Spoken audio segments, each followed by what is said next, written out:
Par le biais de cette lettre, avec d'autres experts, nous voulions alerter les autorités de santé des pays qui sont frappés par le Covid sur le fait qu'il y a disons, une transmission du virus qui a été négligée jusqu'à maintenant et qui est celle du virus en suspension dans l'air. Parce qu'on connaît bien la méthode de transmission par les gouttelettes qui sont émises lorsque la personne malade, parfois asymptomatique, éternue ou tousse. Et ce qu'on a découvert depuis, c'est qu'en fait, même en parlant ou en exhalant de l'air, il y a des micro-gouttelettes toutes petites qu'on appelle des aérosols qui sont de la taille de moins que 5 microns. Pour faire une comparaison, un cheveu, c'est 60 microns. Donc, c'est vraiment quelque chose qu'on ne voit pas à l'œil nu et qui sont très légères, ces microparticules, et de ce fait restent en suspension dans l'air.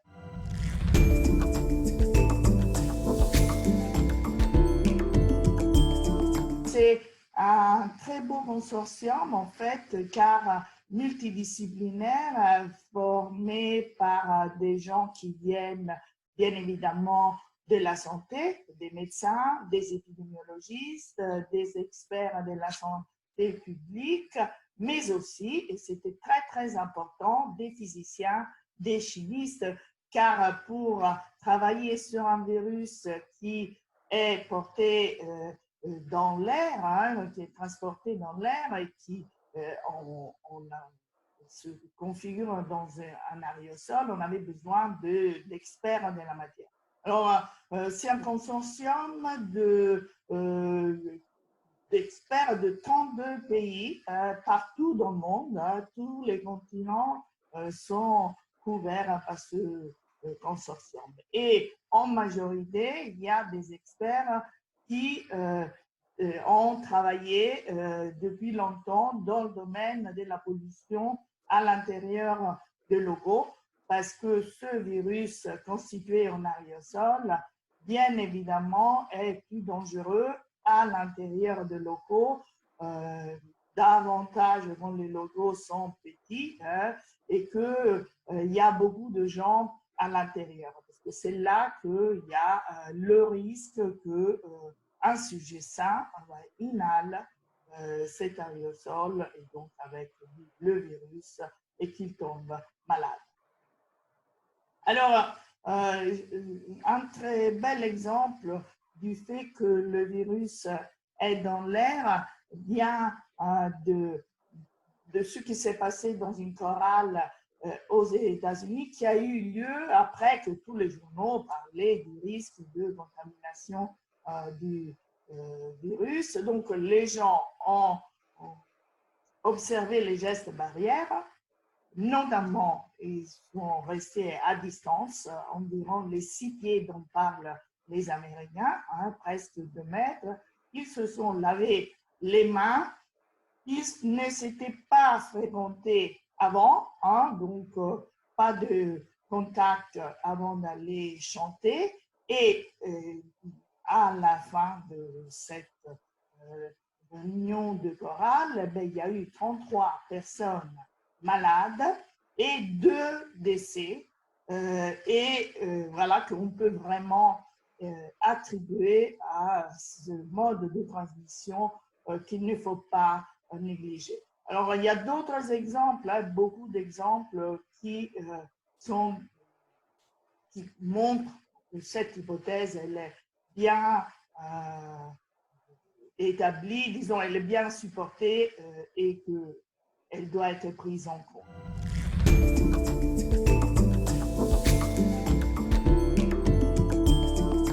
Jusqu'à maintenant, on a travaillé avec le besoin d'avoir la certitude à 100% de ce qu'on dit, de démontrer de façon inéluctable que les données sont scientifiquement prouvées.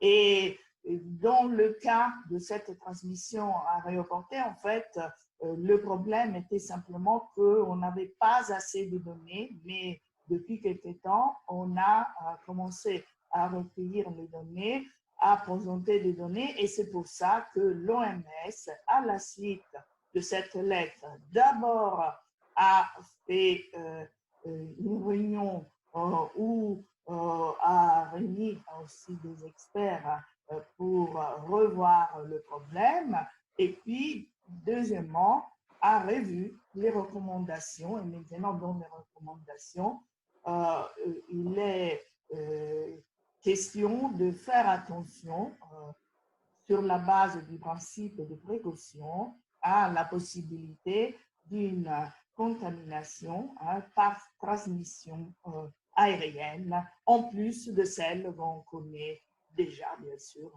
les fameuses gouttelettes ou le contact avec les mains d'un malade qui a touché la bouche, le nez, etc.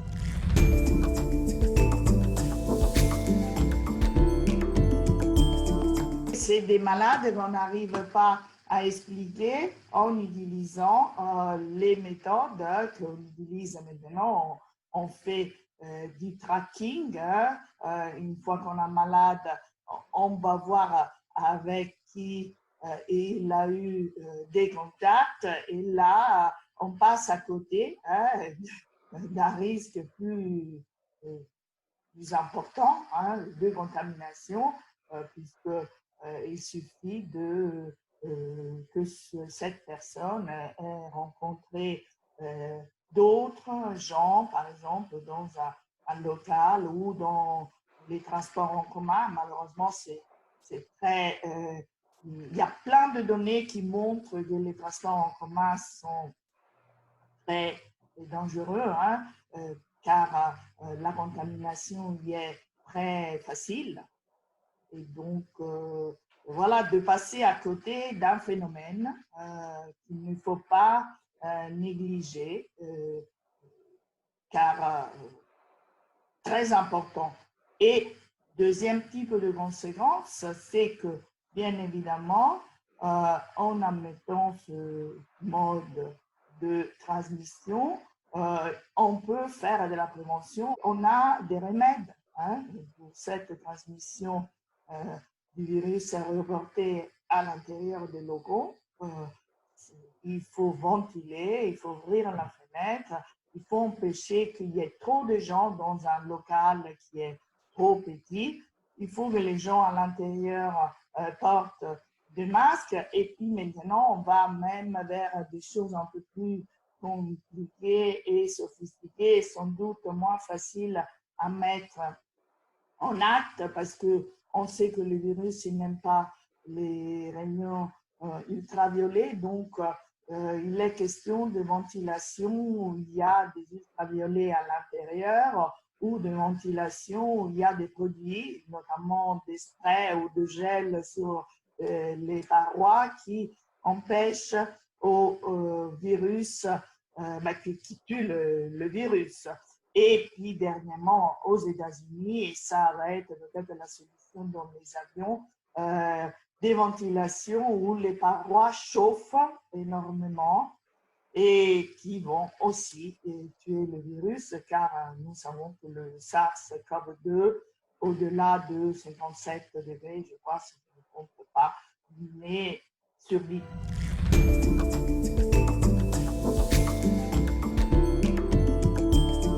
Les voies de contamination, oui, disons, c'est au sens large. Là, ça met vraiment en cause encore davantage les voies aériennes, et je pense qu'à cela, il faut rajouter que si l'environnement il est aussi pollué par de la pollution atmosphérique, eh bien, cette pollution va abîmer les parois, les muqueuses des voies aériennes et permettre la pénétration, une pénétration plus facile du virus. Donc, du fait que le virus est dans l'air et que dans l'air, il y a d'autres agents, d'autres polluants, on augmente le risque.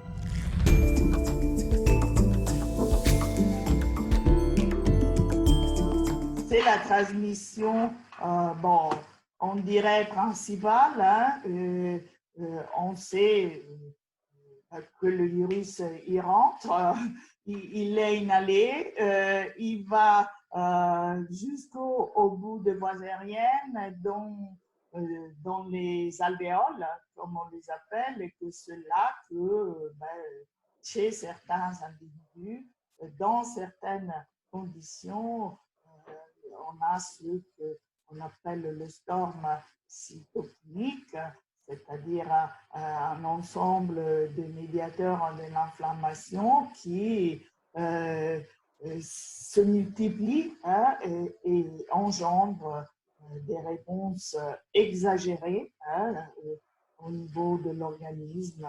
C'est ce qui met en danger la vie des gens, entre autres.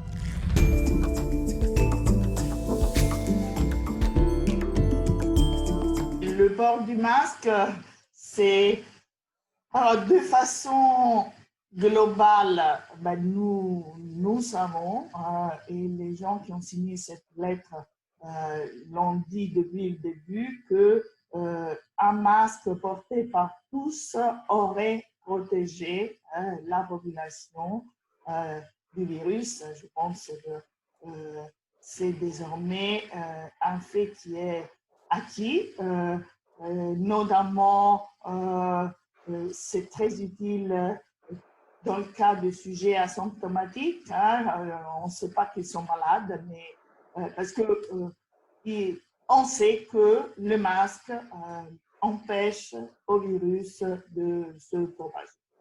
À côté de ça, bien sûr, un masque, il protège, même si cela dépend du type de masque, que le masque qui protège vraiment bien à 99% contre tout ce qu'il y a dans l'air est très cher, doit être jeté toutes les 8 heures. Donc, évidemment, ce n'est pas pour tous, hein, mais déjà un masque chirurgical ou à défaut un masque qu'on appelle grand public protège la population, et ça, plus les gestes barrières et notamment la distanciation permettent de protéger bien, raisonnablement la population.